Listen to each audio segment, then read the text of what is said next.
It was a cold Friday in December, and the sort of day where the chill felt personal, wrapping around you like an unforgiven grudge.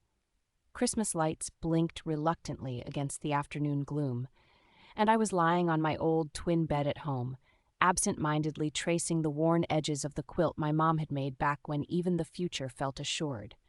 The room smelled of cinnamon and something floral, her perfume lingering. My parents had just left for what I assumed was a regular last-minute dinner with their friends. But something about the house was off. A thin film of dust on the kitchen counter that Mom would have surely wiped spotless by now lingered, as if untouched. The mail was a pile-up of closed envelopes, juxtaposed awkwardly, unopened since their arrival. I remember our cat Whiskers, too, his anxious paces defying the otherwise undisturbed calm of the living room. Something shifted in my gut, an unease I couldn't name but couldn't shake either.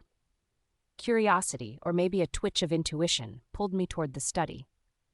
My hand found a crumpled, unfamiliar envelope among the usual bits, one slipping between textbook covers.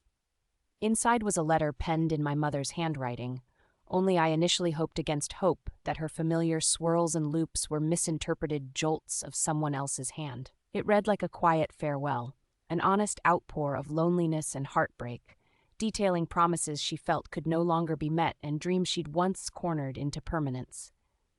"I can't be the person you need me to be," it confessed in lines I hadn't known would cut. Just as that collective puzzle started to unspin in my head, the door swung open, winter gust buffering his haste. It was Dad. His slumped shoulder brushed harder against mine than a person normally would. In halting beats, he confessed that Mom had gone, left for somewhere they hadn't yet defined, and her namesake untouched, like breaths caught between collapsed verses over spaces too occupied. It was a headline memory, grasping syndrome spoken not directly but en masse.